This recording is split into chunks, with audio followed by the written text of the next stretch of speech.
You're welcome to my channel. Thank you so much for stopping by. In today's video, we'll be talking about how to have a beautiful, smooth, shiny, perfect jewelry. Sometimes when we make a jewelry, we have so many sharp edges, and sometimes we overpour it that we have so many excess at the side. So in today's video, we'll be talking about how do we achieve that smooth, even edge in our jewelry, and how do we sand that down so that we have a perfect piece. If you're interested, please stay tuned.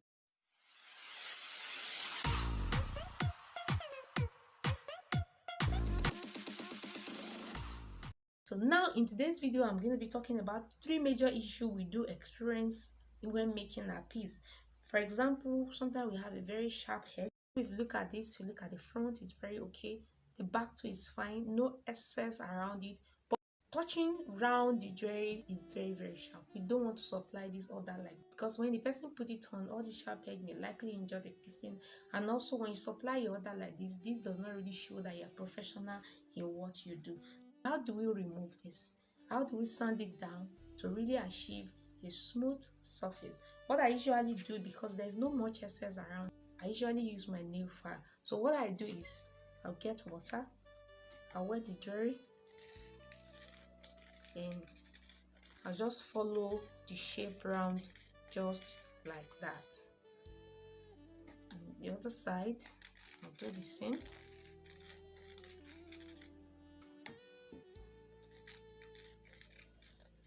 And you pause and feel it if you are satisfied with what you want.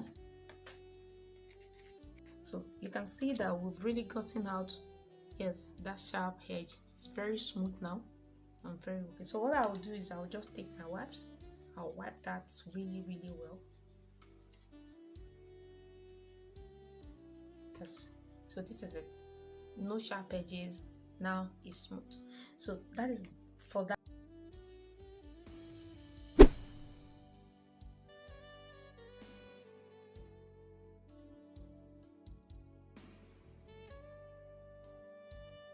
But what if sometimes we have so much excess like this?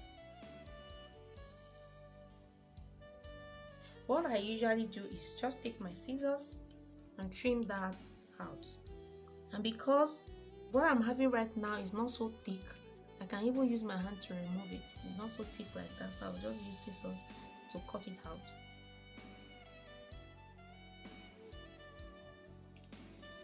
And just trim that out like that. And when using scissors, you want to be careful not to get into the shape so that it won't deform everything.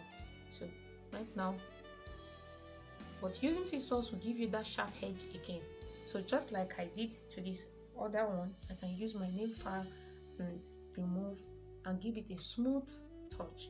But another thing you can do is using your sandpaper to remove that sharp edge. So talking about sandpaper have different kind of grades. If you are doing heavy sanding and stripping, you need coarse sandpaper with a very rough edge between 40 to 60 grades. But if you are doing, probably just want to remove small imperfection, maybe just small, just to make our piece to be very smooth, I use between 80 to 120 grades, which is not so rough at the surface. So one thing you should notice about sandpaper is that the sharper the surface, the lesser the number. Like this one, this is P80, this is P240, which is not so rough at all. To remove that sharp edge, what I love to do is to wet my piece, then and gradually sand it down, just in a circular motion like that. In a circular motion. And note, it's always very important for you to wet your piece before you sand it down. One, it will help you, one, not to inhale that dust. Resin is chemical, we don't want to inhale the dust. And two, it will also help you not to get the dust inside your piece. You'll be able to still maintain that shiny look that you want your jewelry to have after sanding down.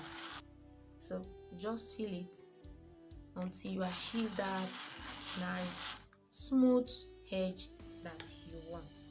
For you to have even edge, make it a circular motion so that all parts of it is actually going down at the same time. You can see that we're really taking out. You have something like this that you have the sharp edge around, which is circle.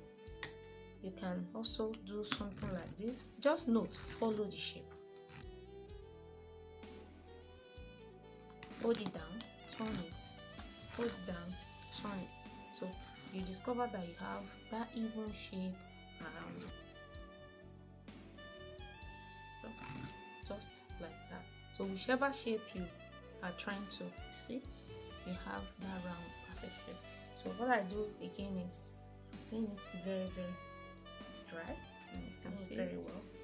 Turn out to be. Now you can see have an even nice shape. So we want to make sure you add water to it before you sand it. Let me show you another one that I did without sanding, without adding water to my piece, for you to see the difference and see the kind of dust that will come out from there.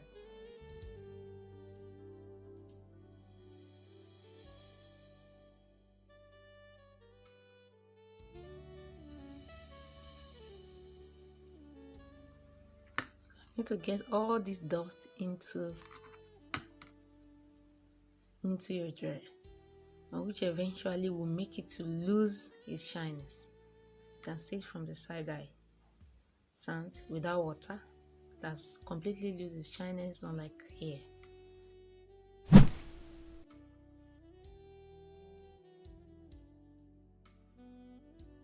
Sometimes we have very thick excess around our piece and may be very difficult for us to cut with scissors because it's cure completely. So what I usually do is take my plier and cut that carefully out from it.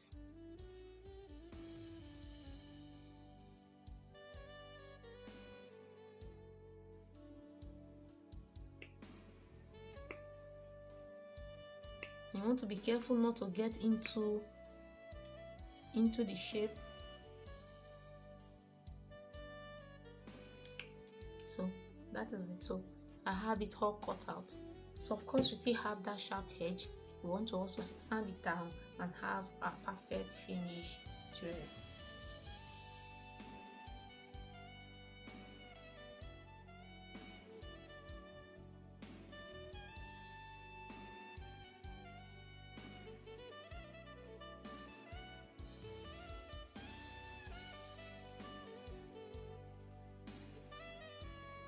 Yeah, another thing is that sometimes we have something like extra at the edge all around of our piece, and what usually causes this most of the time is when we don't fill up our mold to the top. For example, if you see this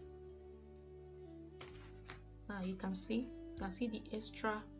You can see the extra all around it because I didn't fill up my mold. I don't want it so thick, so I have this like this. So it all depends on you. What you can do to this is to sand this down. Then you go in a circular motion. Don't forget you want to follow the shape, or go in a circular motion to have that sand down. So you can see, yeah. So I'm able to get reasonable part out already. So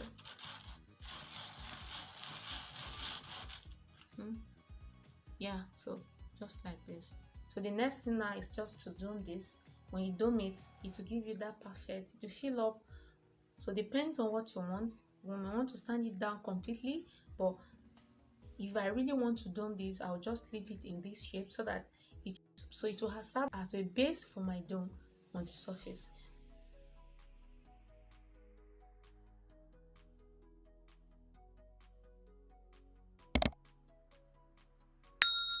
Yeah, look at the outcome.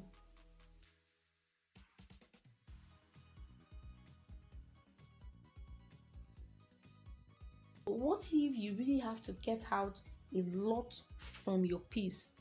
For example, I plan to make this as a pendant. if you really need to get out a lot from your jewelry, to use sandpaper to stand sanding it out may take a lot of time. So the only thing I always do that is always very, very useful and handy for me, using a bench grinder like this. For you to use this, you need your hand gloves, you need your nose mask. It's very, very important. It will be full of dust. We don't want to inhale resin. You also need your goggle to protect your eyes from dust. I'm going to start using it to shape my pendant, that you see how effective this can be.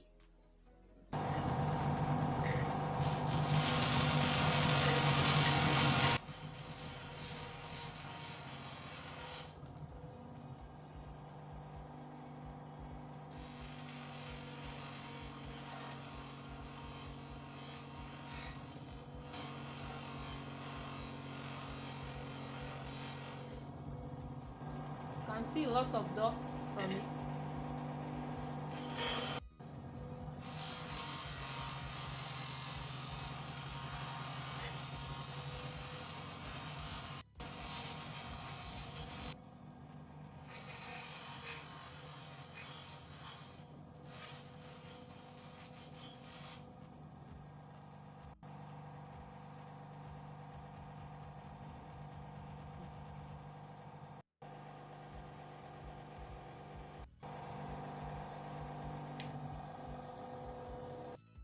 You can actually achieve any shape you want with this. The only thing is that you have to protect yourself from the dust. So you can see, so it takes a lot from it within few minutes, which is very, very. You can actually use this to achieve different kinds of shapes and design, just as you desire. So thank you so much for watching. Let me know in the comment section which method works best for you when it comes to sanding and trimming our jewelry. Subscribe. Please don't forget to you can support me so that I'll continue to release more useful content. If you have any more questions, please leave it down in the comment section. Thank you. See you in my next video.